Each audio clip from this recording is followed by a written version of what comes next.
and you're going to email that phone message to your colleague. And that message might say, please call Saeed. Please call Saeed on the following number, EOM.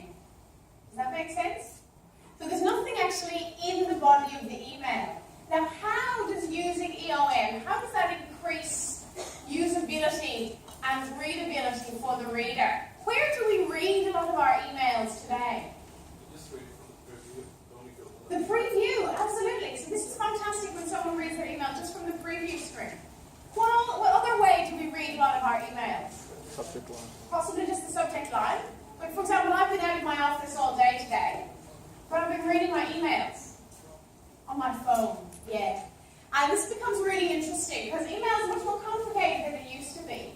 We're reading emails now on multiple devices. So the last thing I want is to come into an office in the morning and have to go through 100 emails knowing that I've already actioned them and opening them up and those sorts of things. So we've got to really think about the impact that we might have on our colleagues. And if it's a short, sharp message that they can action when they're on the road using their phone, EOM becomes a brilliant thing. The person doesn't even have to open the message. Does that make sense?